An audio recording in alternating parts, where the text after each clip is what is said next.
कविता खन्ना ਨੂੰ मैं एक सशक्त महिला ਦੀ ਇੰਪਾਵਰਡ ਵੂਮਨ ਦੇ ਰੂਪ ਦੇ ਵਿੱਚ ਹਮੇਸ਼ਾ ਦੇਖਿਆ।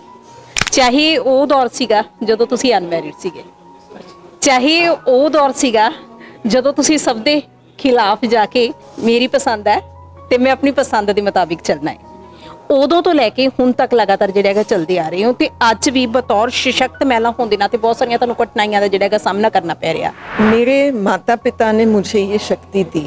हम 3 बहनें हैं, सभी को बेटा चाहिए ही होता था। मेरी माँ बहुत निराश हो गई जब तीसरी बेटी हो गई उसको, लेकिन उसके बाद कुछ भेदभाव नहीं था, हम सब कुछ करते थे। जब मैं 7 साल की थी तो मेरा एक नेशनल रिकॉर्ड था under 8 25 metres in freestyle swimming. इतना हमें स्ट्रॉन्ग किया गया था कि आप सब कुछ कर सकते हो जो लड़के कर सकते हैं। ਜਦੋਂ ਵਿਨੋਦ ਖੰਨਾ ਜੀ ਨੂੰ ਅਸੀਂ ਯਾਦ ਕਰਦੇ ਹਾਂ ਤਾਂ ਉਸ ਸਮੇਂ ਜਿਹੜਾ ਉਹਨਾਂ ਦਾ ਉਹ ਦੌਰ ਸੀਗਾ, ਉਸ ਲੈਵਲ ਤੇ ਉਹ ਦੌਰ ਸੀਗਾ ਤੇ ਕਿਤੇ ਨਾ ਕਿਤੇ ਤੁਹਾਨੂੰ ਸਾਰੇ ਸੁਜੈਸਟ ਵੀ ਕਰ ਰਹੇ ਸੀ ਕਿ ਨਹੀਂ ਉਧਰ ਨੂੰ ਨਹੀਂ ਜਾਣਾ ਹੈਗਾ, ਕਿਤੇ ਨਾ ਕਿਤੇ ਮੁੱਕਰ ਨਾ ਜਾਣ, ਪਰ ਕੀ ਚੱਕਰ ਸੀਗਾ? प्यार और प्रेम। पहले तो मैंने विनोद जी को बहुत इनकार किया और मुझे रोज़ 5 बार फ़ोन करते थे कि मुझे तुमसे मिलना है, और मैं उनको कहती थी कि we have nothing in common. Love in first sight वाला प्यार सीगा? लव एट फर्स्ट साइट बिल्कुल नहीं था। मुझे तो ये लग रहा था कि ये आदमी क्यों मुझे इतने फ़ोन करता है रोज़ 5 बार। जब मैंने तय किया कि मुझे शादी नहीं करनी थी तब विनोद जी मुझे मिले।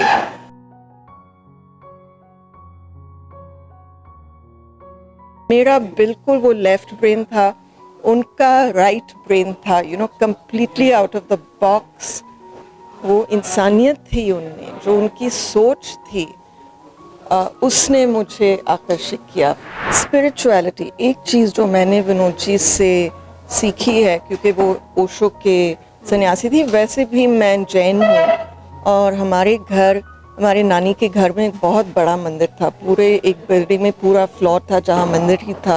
2019 ਦੇ ਵਿੱਚ ਸਨੀ ਦਿਓਲ ਨੂੰ ਟਿਕਟ ਮਿਲ ਜਾਂਦੀ ਹੈ। ਉਸ ਸਮੇਂ ਵੀ ਜਿਹੜਾ ਹੈਗਾ ਤੁਹਾਡੇ ਵੱਲੋਂ ਵਿਰੋਧ ਹੁੰਦਾ ਹੈ ਕਿ ਹੱਕਦਾਰ ਤੁਸੀਂ ਸੀ, ਦਾਅਵੇਦਾਰ ਤੁਸੀਂ ਸੀ। 2024 ਦੇ ਵਿੱਚ ਅਸੀਂ ਆ ਜਾਂਦੇ ਆ, ਉਸ ਸਮੇਂ ਵੀ ਜਿਹੜਾ ਹੈਗਾ ਤੁਹਾਨੂੰ ਨਜ਼ਰਅੰਦਾਜ਼ ਕਰ ਦਿੱਤਾ ਜਾਂਦਾ ਹੈ। ਸਵਰਨ ਸਲਾਰੀਆ ਜਿਹੜੇ ਨੇ ਤੁਹਾਡੇ ਬਾਰੇ ਕਈ ਤਰੀਕੇ ਦੇ ਜਿਹੜੇ ਨੇ ਬਿਆਨ ਆਉਂਦੇ ਨੇ, ਫਿਰ ਵੀ ਟਿਕੇ ਹੋਏ ਹੋ। मुझे क्या लेना देना, जो वो है ना, मुझे गाना बहुत अच्छा था, अच्छा लगता था। कुछ तो लोग कहेंगे, लोगों का काम है कहना। मेरा लक्ष्य कभी पॉलिटिक्स में जाना नहीं था। ਲੋਕ ਕਹਿੰਦੇ ਨੇ ਕਿ ਜਦੋਂ ਵੀ ਲਾਈਕ ਜੇ ਪਾਵਰ ਨਹੀਂ ਆ, ਸੱਤਾ ਤੁਹਾਡੇ ਹੱਥ ਵਿੱਚ ਨਹੀਂ ਆ, ਤਾਂ ਇਟ ਇਜ਼ ਇੰਪੋਸੀਬਲ ਕਿ ਤੁਸੀਂ ਜਿਹੜਾ ਹੈਗਾ ਸੋਸ਼ਲ ਵਰਕ ਕਰ ਲੋਗੇ। आर्ट ऑफ लिविंग की अगर मैं बात करूं, it is the largest volunteer based organisation in the world. कोई ऐसा देश नहीं है जहां आर्ट ऑफ लिविंग नहीं है। तो ये जो कि सत्ता मतलब क्या, सत्ता आपके अंदर होती है, पावर आपके अंदर होता है, शक्ति आपके अंदर होती है, बाहर से नहीं आती है पावर। ਆਪਣੀ ਸੁਪਰ ਹਿੱਟ ਅਦਾਕਾਰੀ ਦੇ ਰਾਹੀਂ ਨੌਜਵਾਨਾਂ ਦੀ ਦਿਲਾਂ ਦੀ ਧੜਕਣ ਬਣੀ ਮਸ਼ਹੂਰ ਅਦਾਕਾਰ ਵਿਨੋਦ ਖੰਨਾ ਨੂੰ ਕੌਣ ਨਹੀਂ ਜਾਣਦਾ। ਲਗਾਤਾਰ ਉਹਨਾਂ ਨੇ ਆਪਣੀਆਂ ਫਿਲਮਾਂ ਦੇ ਰਾਹੀਂ ਇੱਕ ਵੱਡਾ ਮੁਕਾਮ ਪ੍ਰਾਪਤ ਕੀਤਾ ਤੇ ਉਸ ਤੋਂ ਬਾਅਦ ਉਹਨਾਂ ਦੀ ਧਰਮ ਪਤਨੀ, ਮੈਂ ਗੱਲ ਕਰ ਰਹੀ ਹਾਂ ਕਵਿਤਾ ਖੰਨਾ ਦੀ, ਉਹਨਾਂ ਨੇ ਇੱਕ ਸੁਪਨਾ ਦੇਖਿਆ ਕਿ ਉਹਨਾਂ ਨੇ ਜਿਹੜੇ ਕੰਮ ਅਧੂਰੇ ਰਹਿ ਗਏ ਨੇ ਉਹਨਾਂ ਨੂੰ ਪੂਰਾ ਕੀਤਾ ਜਾਵੇ। ਅੱਜ ਪ੍ਰੈਸ ਕਲੱਬ ਚੰਡੀਗੜ੍ਹ ਦੇ ਵਿੱਚ ਇੱਕ ਉਹਨਾਂ ਨਾਲ ਮੁਲਾਕਾਤ ਕਰਨ ਦਾ ਜਿਹੜਾ ਹੈਗਾ ਮੌਕਾ ਮਿਲਿਆ ਹੈ। ਮੇਰੇ ਨਾਲ ਇਸ ਸਮੇਂ ਹਾਜ਼ਰ ਨੇ ਮੈਡਮ ਕਵਿਤਾ ਖੰਨਾ। ਰਾਉਂਡ ਗਲਾਸ ਫਾਊਂਡੇਸ਼ਨ ਦੇ ਵੱਲੋਂ ਇੱਕ ਫੁੱਟਬਾਲ ਕੱਪ ਜਿਹੜਾ ਹੈਗਾ ਕਰਵਾਇਆ ਜਾ ਰਿਹਾ, ਉਸ ਬਾਬਤ ਉਹਨਾਂ ਦੇ ਨਾਲ ਗੱਲਬਾਤ ਕਰਾਂਗੇ ਤੇ ਹੋਰ ਵੀ ਬਹੁਤ ਸਾਰੀਆਂ ਢੇਰ ਸਾਰੀਆਂ ਗੱਲਾਂ ਜਿਹੜੀਆਂ ਖਾਸ ਤੌਰ ਤੇ ਤੁਸੀਂ ਜਾਣਨਾ ਚਾਹੁੰਦੇ ਹੋ ਮੈਡਮ ਕਵਿਤਾ खन्ना के बारे। जी मैम, बहुत बहुत स्वागत है। थैंक यू जी।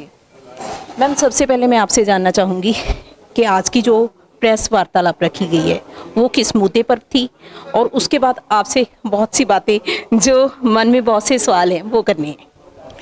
आज की प्रेस कॉन्फ्रेंस जो है वो अपने राउंड ग्लास कप के टूर्नामेंट के बारे में है। इसका उद्घाटन 14 तारीख को फैजुल्ला चक गुरदासपुर डिस्ट्रिक्ट में हुआ था और फाइनल होने जा रहा है 23 तारीख को मोहाली में। तो इसमें लगभग 400 टीम्स ने हिस्सा लिया है और मुझे बड़ी खुशी होती है ये कहते हुए कि 91 टीम्स गुरदासपुर से हैं, गुरदासपुर डिस्ट्रिक्ट से। तो ये बच्चों का टूर्नामेंट है, अंडर 12 के मैचेस हो रहे हैं, अंडर 14 के हो रहे हैं और अंडर 16 के भी हो रहे हैं, तो बड़ा अच्छा लग रहा है। ਜੀ ਅੱਛਾ ਕਵਿਤਾ ਮੈਮ, ਜਦੋਂ ਤੁਹਾਡੀ ਅਸੀਂ ਗੱਲ ਕਰਦੇ ਹਾਂ ਤਾਂ ਕਵਿਤਾ ਖੰਨਾ ਨੂੰ ਮੈਂ ਇੱਕ ਸਸ਼ਕਤ ਮਹਿਲਾ ਦੀ ਇੰਪਾਵਰਡ ਵੂਮਨ ਦੇ ਰੂਪ ਦੇ ਵਿੱਚ ਹਮੇਸ਼ਾ ਦੇਖਿਆ। ਚਾਹੇ ਉਹ ਦੌਰ ਸੀਗਾ ਜਦੋਂ ਤੁਸੀਂ ਅਨਮੈਰਿਡ ਸੀਗੇ, ਚਾਹੇ ਉਹ ਦੌਰ ਸੀਗਾ ਜਦੋਂ ਤੁਸੀਂ ਸਭ ਦੇ ਖਿਲਾਫ ਜਾ ਕੇ ਨਹੀਂ ਦਿਸ ਇਜ਼ ਮੇਰੀ ਪਸੰਦ ਹੈ ਤੇ ਮੈਂ ਆਪਣੀ ਪਸੰਦ ਦੇ ਮੁਤਾਬਿਕ ਚੱਲਣਾ ਹੈ, ਉਦੋਂ ਤੋਂ ਲੈ ਕੇ ਹੁਣ ਤੱਕ ਲਗਾਤਾਰ ਜਿਹੜਾ ਹੈਗਾ ਚੱਲਦੇ ਆ ਰਹੇ ਹੋ ਤੇ ਅੱਜ ਵੀ ਬਤੌਰ ਸਸ਼ਕਤ ਮਹਿਲਾ ਹੋਣ ਦੇ ਨਾਤੇ ਬਹੁਤ ਸਾਰੀਆਂ ਤੁਹਾਨੂੰ ਕਠਿਨਾਈਆਂ ਦਾ ਜਿਹੜਾ ਹੈਗਾ ਸਾਹਮਣਾ ਕਰਨਾ ਪੈ ਰਿਹਾ, ਕੀ ਕਹੋਗੇ? मैं यही कहूँगी कि मेरे माता पिता ने मुझे ये शक्ति दी। हम 3 बहनें हैं और ये वो समय था जब सभी को बेटा चाहिए ही होता था, और मेरी माँ बहुत निराश हो गई जब तीसरी बेटी हो गई उसको, लेकिन उसके बाद कुछ भेदभाव नहीं था, हम सब कुछ करते थे। जैसे कि जब मैं 5 साल की थी मैं स्विमिंग करने लगी, मेरी बहनें भी करने लगी, हमने कम्पेटिटिव स्विमिंग किया। और जब मैं 7 साल की थी तो मेरा एक नेशनल रिकॉर्ड था under 8 25 metres in freestyle swimming, और मुझे लोगों ने बताया कि 26 साल किसी ने ये रिकॉर्ड तोड़ा नहीं। तो इतना हमें स्ट्रॉन्ग किया गया था कि आप सब कुछ कर सकते हो जो लड़के कर सकते हैं। और मेरी माँ भी वैसी थी, वो इंडस्ट्रियलिस्ट थी, बड़ी जानी मानी इंडस्ट्रियलिस्ट, कि जब बिजनेस इंडिया की लिस्ट आती थी of the top 100 industrialists in India, वो एक ही महिला थी जिसका नाम उस लिस्ट में हुआ करता था।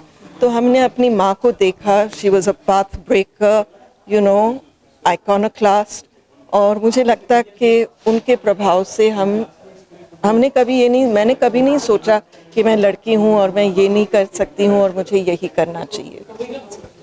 ਜਦੋਂ ਮੈਮ ਵਿਨੋਦ ਖੰਨਾ ਜੀ ਦੇ ਨਾਲ ਤੁਹਾਡੀ ਮੈਰਿਜ ਹੁੰਦੀ ਆ ਤਾਂ ਜਦੋਂ ਵਿਨੋਦ ਖੰਨਾ ਜੀ ਨੂੰ ਅਸੀਂ ਯਾਦ ਕਰਦੇ ਆ ਤਾਂ ਉਸ ਸਮੇਂ ਜਿਹੜਾ ਉਹਨਾਂ ਦਾ ਉਹ ਦੌਰ ਸੀਗਾ, ਉਸ ਲੈਵਲ ਤੇ ਉਹ ਦੌਰ ਸੀਗਾ, ਤੇ ਕਿਤੇ ਨਾ ਕਿਤੇ ਤੁਹਾਨੂੰ ਸਾਰੇ ਸੁਜੈਸਟ ਵੀ ਕਰ ਰਹੇ ਸੀ ਕਿ ਨਹੀਂ ਉਧਰ ਨੂੰ ਨਹੀਂ ਜਾਣਾ ਹੈਗਾ, ਕਿਤੇ ਨਾ ਕਿਤੇ ਮੁੱਕਰ ਨਾ ਜਾਣ, ਪਰ ਕੀ ਚੱਕਰ ਸੀਗਾ, ਕੀ ਚੀਜ਼ ਸੀਗੀ ਜਿਹੜੀ ਤੁਹਾਨੂੰ ਉਧਰ ਵੱਲ ਖਿੱਚੀ ਲੈ ਕੇ ਜਾ ਰਹੀ ਸੀ?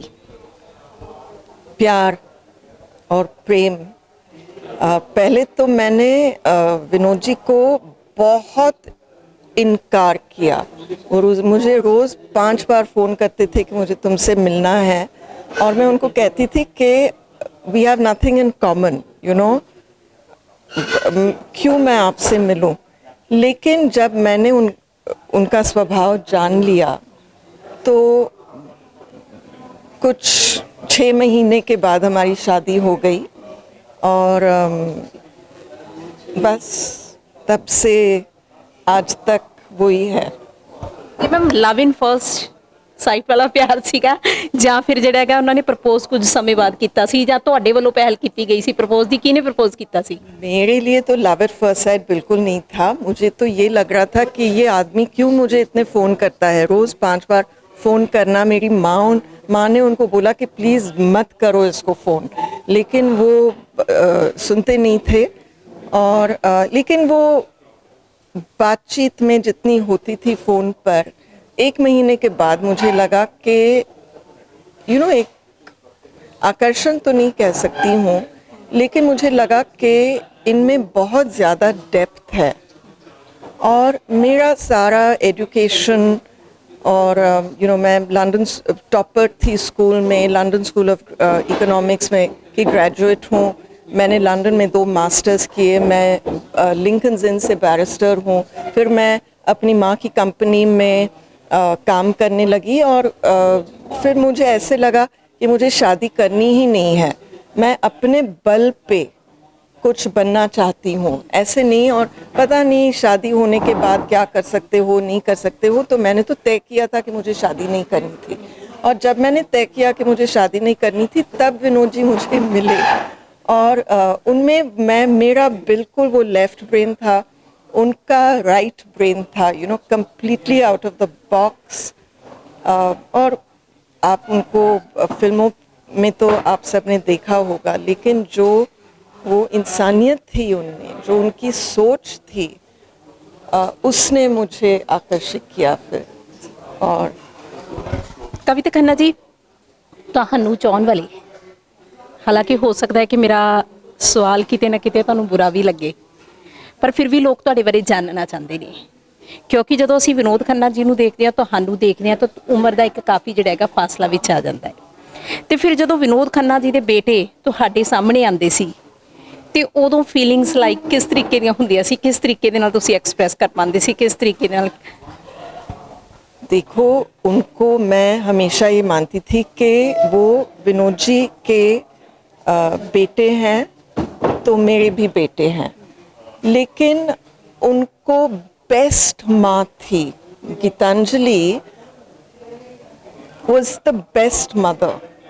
तो मैंने कभी वो रोल निभाया नहीं कि क्योंकि राहुल अक्षय अपनी माँ के साथ रहते थे, आना जाना हुआ करता था, लेकिन मेरे दिल में वही प्यार था जो और अब भी है, जो साक्षी श्रद्धा के लिए है। लेकिन वो relationship is more of friendship than you know, जो बच्चों के साथ कि ये करो ये नहीं करो ऐसे वैसे, वो नहीं था। और वो काफ़ी बड़े थे जब हमारी शादी हुई। ਕਵਿਤਾ ਖੰਨਾ ਜੀ ਨੂੰ ਖੇਡਾਂ ਦਾ ਸ਼ੌਂਕ ਹੈ। ਕਵਿਤਾ ਖੰਨਾ ਜੀ ਸਿਆਸਤ ਦੇ ਵਿੱਚ ਬਾਖੂਬੀ ਜਿਹੜਾ ਵਿਚਰਦੇ ਨੇ। ਹੋਰ ਜੇਕਰ ਮੈਂ ਇਹਨਾਂ ਚੀਜ਼ਾਂ ਤੋਂ ਹਟ ਕੇ ਗੱਲ ਕਰਾਂ ਤਾਂ ਕਵਿਤਾ ਖੰਨਾ ਨੂੰ ਹੋਰ ਕੀ ਪਸੰਦ ਹੈ? मुझे तो सब कुछ पसंद है। मुझे गाना पसंद है, कल्चर बहुत पसंद है, बिल्कुल गाती हूँ। विनोद जी के साथ हम बहुत गाते थे। और स्पिरिचुअलिटी एक चीज़ जो मैंने विनोद जी से सीखी है, क्योंकि वो ओशो के सन्यासी थी, वैसे भी मैं जैन हूँ। और हमारे नानी के घर में एक बहुत बड़ा मंदिर था, पूरे एक बिल्डिंग में पूरा फ्लोर था जहाँ मंदिर ही था। और कई स्वामी जी हमारे घर आते थे जाते थे, हम भी वहाँ जाते थे, सेवा करते थे। तो वो तो था ही हमारे फैमिली में, मेरे पिताजी के फैमिली में भी था। लेकिन जो विनोद जी को मिलने के बाद वो जो एक स्पिरिचुअलिटी का यू नो झलक मिल गई और फिर वो एहसास हुआ, तो मैंने भी हमारे शादी के 2 साल बाद संन्यास लिया। मैं ओशो की सन्यासी थी। और 2000 में हम दोनों गुरुदेव श्री श्री रविशंकर जी से मिले। और उनके मतलब if ever I had love at first sight, it was जब मैंने गुरुदेव को देखा, you know, क्योंकि वो एक ऐसा प्रभाव था, मैं कभी शब्दों में कह ही नहीं सकती। और वो जो स्पिरिचुअल जर्नी है मेरी, वो विनोद जी की वजह से थी, वो शुरू हुई उनके साथ। और जो शक्ति की बात आप कर रहे थे, वो मुझे अब गुरुदेव से ही ये प्रेरणा मिलती है। ਅੱਛਾ ਕਵਿਤਾ ਖੰਨਾ ਮੈਮ, ਅਸੀਂ ਗੱਲ ਕਰਦੇ ਹਾਂ ਤੁਹਾਡੇ ਸਿਆਸਤ ਦੇ ਸਫ਼ਰ ਦੀ। ਜੀ ਤੁਸੀਂ 2019 ਦੇ ਵਿੱਚ ਸੰਨੀ ਦਿਓਲ ਨੂੰ ਟਿਕਟ ਮਿਲ ਜਾਂਦੀ ਆ। ਉਸ ਸਮੇਂ ਵੀ ਜਿਹੜਾ ਹੈਗਾ ਤੁਹਾਡੇ ਵੱਲੋਂ ਵਿਰੋਧ ਹੁੰਦਾ ਹੈ ਕਿ ਹੱਕਦਾਰ ਤੁਸੀਂ ਸੀ, ਦਾਅਵੇਦਾਰ ਤੁਸੀਂ ਸੀ। ਉਸ ਸਮੇਂ ਨਜ਼ਰਅੰਦਾਜ਼ ਕੀਤਾ ਜਾਂਦਾ ਹੈ। ਫਿਰ ਅਸੀਂ ਗੱਲ ਕਰਦੇ ਹਾਂ 2024 ਦੇ ਵਿੱਚ ਅਸੀਂ ਆ ਜਾਂਦੇ ਹਾਂ, ਉਸ ਸਮੇਂ ਵੀ ਜਿਹੜਾ ਹੈਗਾ ਤੁਹਾਨੂੰ ਨਜ਼ਰਅੰਦਾਜ਼ ਕਰ ਦਿੱਤਾ ਜਾਂਦਾ ਹੈ। ਸਵਰਨ ਸਲਾਰੀਆ ਜਿਹੜੇ ਨੇ ਤੁਹਾਡੇ ਬਾਰੇ ਕਈ ਤਰੀਕੇ ਦੇ ਜਿਹੜੇ ਨੇ ਬਿਆਨ ਆਉਂਦੇ ਨੇ, ਫਿਰ ਵੀ ਟਿਕੇ ਹੋਏ ਹੋ। ਲੱਗਦਾ ਹੈ ਕਿ ਇੱਕ ਔਰਤ ਦੇ ਲਈ ਇੰਨਾ ਜਿਹੜਾ ਹੈਗਾ, ਜਦੋਂ ਹਸਬੈਂਡ ਵੀ ਨਾਲ नहीं आगा, इकल्ले खड़े रहना सौखा ਹੁੰਦਾ? सब कुछ सौखा हैगा, क्यों नहीं होगा। मुझे क्या लेना देना, जो वो है ना, मुझे गाना बहुत अच्छा लगता था। कुछ तो लोग कहेंगे, लोगों का काम है कहना, तो ये मुझे क्या लेना देना कौन क्या करता है। मेरा लक्ष्य सामने है और मेरा लक्ष्य कभी पॉलिटिक्स में जाना नहीं था। वो ये था कि मैं सेवा करना चाहती हूँ। जब विनोद जी गुज़र गए तो शोक सभा में जितने भी लोग आए थे, सभी कह रहे थे कि हम चाहते हैं कि आप बाय इलेक्शन में खड़े हो। 1 महीने के लिए मुझे इतने कॉल्स आ रहे थे कि आपको लड़ना चाहिए। मैंने सभी को ना बोला, लेकिन फिर मुझे ऐसे लगा कि जैसे कि अगर बुलावा आता है अपने देश की सेवा करने, जैसे आर्मी में होता है, जवानों को बुलावा आता है, वो जाना पड़ता है, लड़ना पड़ता है। तो इस भाव से मैंने हाँ किया कि बुलावा जब आता है तो आपको आगे होना चाहिए। और जब स्वरण सिंह सलारिया को कैंडिडेट बनाया, मैंने उनके लिए कैंपेन किया, उनके नॉमिनेशन रैली में मैं थी। जो कुछ मैं कर सकती थी उनके लिए मैंने किया। सनी के टाइम भी मैंने उसके लिए कैंपेन किया, उसके नॉमिनेशन रैली में भी थी मैं। तो ऐसा नहीं मैं कभी, क्योंकि मेरा लक्ष्य कभी था ही नहीं, मैं यहाँ नहीं आई हूँ मेंबर ऑफ पार्लियामेंट बनने के लिए। तो लोग ये समझते नहीं हैं, जो पॉलिटिशियंस है वो सिर्फ उनका एक पर्सपेक्टिव यही होता है पावर, और सभी लोगों में उनको वो पावर ही दिखता है कि हमें पावर में रहना है। मैंने अपने में ही आई एम एम्पावर्ड, तो मुझे बाहर से पावर नहीं मिलता है। अपने जो आप कह रहे थे, और हर एक को ये होना चाहिए, जब हम वुमेन्स अपलिफ्टमेंट की बात करते हैं तो ये होना चाहिए कि आप अपने आप को एम्पावर महसूस करते हो। तो ये है मुझ में, तो मैं सेवा तो कर रही हूँ, सेवा ही करने आए थे। जैसे मैंने पहले बोला था प्रेस कॉन्फ्रेंस में, एक कहानी सुनाई थी कि जब ओशो आए थे पूना से वापस आए इंडिया, तो उन्होंने विनोद जी को बोला था कि अब मैं चाहता हूँ कि you be in charge of the Osho Poona आश्रम। और पहली और आखिरी बार विनोद जी ने अपने गुरु को इनकार किया। उन्होंने कहा कि मैं ये बिल्कुल नहीं करूँगा, क्योंकि पॉलिटिक्स और एडमिनिस्ट्रेशन मेरे स्वभाव में है नहीं। तो जब वो आए हैं पॉलिटिक्स में, वो सेवा भाव से आए हैं, और ये हमने देखा है। गुरदासपुर तो कांग्रेस का गढ़ था, बीजेपी एक बार भी नहीं जीती थी। जब वो जनता दल का गठबंधन था तो 2 साल के लिए कांग्रेस का मेंबर ऑफ पार्लियामेंट नहीं था। विनोद जी आए, 4 बार लगातार वो बने हैं मेंबर ऑफ पार्लियामेंट। क्यों? क्योंकि उन्होंने काम किए, लोगों की सेवा की है। तो मैं नहीं मानती कि पॉलिटिक्स एक ही माध्यम है काम करने के लिए। हर एक काम कर सकता है और हर एक को काम करना चाहिए। और मैं क्या कर रही हूँ, जितना गुडविल मुझे मिला है, जितनी दुआएं मुझे मिली है गुरदासपुर में, उसके आधार पर मैं काम कर रही हूँ। ਪਰ ਕਵਿਤਾ ਖੰਨਾ ਜੀ, ਜਦੋਂ ਅਸੀਂ ਗੱਲ ਕਰਦੇ ਹਾਂ ਨਾ, ਕੁਝ ਇੱਕ ਲੋਕ ਕਹਿੰਦੇ ਨੇ ਕਿ ਜਦੋਂ ਵੀ ਲਾਈਕ ਜੇ ਪਾਵਰ ਨਹੀਂ ਆ, ਸੱਤਾ ਤੁਹਾਡੇ ਹੱਥ ਵਿੱਚ ਨਹੀਂ ਆ, ਤਾਂ ਇਟ ਇਜ਼ ਇੰਪੋਸੀਬਲ ਕਿ ਤੁਸੀਂ ਜਿਹੜਾ ਹੈਗਾ ਸੋਸ਼ਲ ਵਰਕ कर लोगे, कर ही नहीं पाते। कौन कहते हैं कि ऐसा है? मैंने देखा कि आर्ट ऑफ लिविंग की अगर मैं बात करूं, it is the largest volunteer based organisation in the world. कोई ऐसा देश नहीं है जहां आर्ट ऑफ लिविंग नहीं है। तो ये जो कि सत्ता मतलब क्या, सत्ता आपके अंदर होती है, पावर आपके अंदर होता है, शक्ति आपके अंदर होती है, बाहर से नहीं आती है पावर।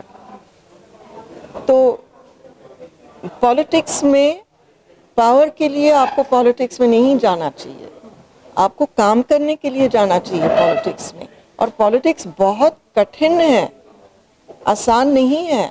अगर आप बिल्कुल सिंसेरिटी से, लगन से काम करो तो ये बहुत मुश्किल चीज़ है। तो मैं politics has become a power game, और इसलिए इतनी मतलब हम देख रहे, करप्शन देख रहे, सब कुछ देख रहे, सबके लोगों को तो पता है। ਤੁਸੀਂ ਵਿਨੋਦ ਜੀ ਦੇ ਜਾਣ ਤੋਂ ਬਾਅਦ 2023 ਦੇ ਵਿੱਚ ਕਵਿਤਾ ਵਿਨੋਦ ਖੰਨਾ ਫਾਊਂਡੇਸ਼ਨ ਦਾ ਜਿਹੜਾ ਹੈਗਾ ਗਠਨ ਕੀਤਾ ਹੈ, ਡ੍ਰੀਮਸ ਕੀ ਨੇ? मेरे ड्रीम्स ये हैं कि मैं गुरदासपुर लोकसभा हलके को एक मॉडल कॉन्स्टिट्यूंसी बनाऊं। एंड मॉडल मतलब सोशो इकोनॉमिकली, ये मेरा मकसद है। पता नहीं मैं कितना कर पाऊंगी, लेकिन ये मैं करना चाहती हूँ। ਬਤੌਰ ਮਹਿਲਾ, ਜੇਕਰ ਖਾਸ ਤੌਰ ਤੇ ਗੁਰਦਾਸਪੁਰ ਹਲਕੇ ਦੀ ਗੱਲ ਕਰ ਲਈਏ ਤਾਂ ਮਹਿਲਾਵਾਂ ਦੀ ਸਥਿਤੀ ਕਿੱਥੇ ਦੇਖਦੇ ਹੋ, ਔਰ ਕੋਈ ਮੈਸੇਜ ਖਾਸ ਤੌਰ ਤੇ, ਕਿਉਂਕਿ ਇੱਕ ਇੰਪਾਵਰਡ ਵੂਮਨ ਦੇ ਤੌਰ ਤੇ ਅਸੀਂ ਜਿਹੜਾ ਹੈਗਾ ਤੁਹਾਨੂੰ ਦੇਖਿਆ, ਕੋਈ ਲੜਕੀਆਂ ਨੂੰ ਮੈਸੇਜ ਦੇਣਾ ਚਾਹੋਗੇ? मैं लड़कियों को यही कहूँगी कि आगे बढ़ो, हम आपके साथ हैं, और आपको किसी चीज़ का डर नहीं होना चाहिए। भगवान ने लड़कों को भी बनाया है और लड़कियों को भी बनाया है, और एक बराबर बनाया है। तो आगे बढ़ो। Thank you very much ma'am. So Kavita Khanna ma'am ਜੀ ਦੇ ਨਾਲ ਅੱਜ ਜਿਹੜੀ ਹੈ ਤੁਹਾਡੀ ਅਸੀਂ ਮੁਲਾਕਾਤ ਕਰਵਾਈ ਆ, ਉਹਨਾਂ ਦੀ not only for this conference, ਇਸ ਤੋਂ ਹਟ ਕੇ ਵੀ ਕੁਝ ਇੱਕ ਸਵਾਲ ਜਿਹੜੇ ਉਹਨਾਂ ਦੀ ਜ਼ਿੰਦਗੀ ਦੇ ਨਾਲ ਸਿੱਧੇ ਤੌਰ ਤੇ ਸੰਬੰਧਿਤ ਸੀ, ਉਹਨਾਂ ਨੂੰ ਨੇੜੇ ਤੋਂ ਤਾਂ ਕਿ ਜਿਹੜਾ ਹੈਗਾ ਤੁਹਾਨੂੰ ਜਾਣਨ ਦਾ ਮੌਕਾ ਮਿਲ ਸਕੇ, ਉਹ ਸਾਰੀਆਂ ਗੱਲਾਂ ਬਾਤਾਂ ਅਸੀਂ ਤੁਹਾਡੇ ਨਾਲ ਕੀਤੀਆਂ ਨੇ। ਤੁਸੀਂ ਇਸ ਇੰਟਰਵਿਊ ਨੂੰ ਕਿਸ ਤਰੀਕੇ ਦੇ ਨਾਲ ਦੇਖਦੇ ਹੋ, ਕਮੈਂਟ ਦੇ ਰਾਹੀਂ ਆਪਣੀ ਪ੍ਰਤੀਕਿਰਿਆ ਜ਼ਰੂਰ ਜ਼ਾਹਰ ਕਰ ਦੇਣਾ। ਕੈਮਰਾਮੈਨ ਰਿਸ਼ਵਿੰਦਰ ਦੇ ਨਾਲ ਮੈਂ ਹਰਦੀਪ ਕੌਰ, ਚੜ੍ਹਦੀ ਕਲਾ ਟਾਈਮ ਟੀਵੀ ਦੇ ਲਈ Chandigarh. Scan QR code to contact us. Rodis Inc. Million Miles with Smile or scan QR code to contact us. Flying Bird Truck Repair, trust we build in truck repair or scan QR code to contact us. The Masala Twist, Oxnard Fine Authentic Indian Cuisine or scan QR code to contact us. Pizza Twist, taste with twist, order today, call or visit website or scan QR code to contact us. New India Market or scan QR code to contact us. Taba Indian Cuisine, Tracy Fine Authentic Indian Cuisine in Tracy or scan QR code to contact us. Bila Market, scan QR code to contact us. Simi Valley Family Dental Office or scan QR code to contact us. Samra produce largest variety of Indian vegetables and fruits in the USA. Scan this QR code to contact us. Mountain Mike Pizza, scan this QR code to contact us. Appa Kadahi made and served with love. Scan this QR code to contact us. Krishan Kumar Covered California certified agency manager who can help you, your family and your small business with health insurance. Call at 1-877-830-3270 or scan QR code to call or text.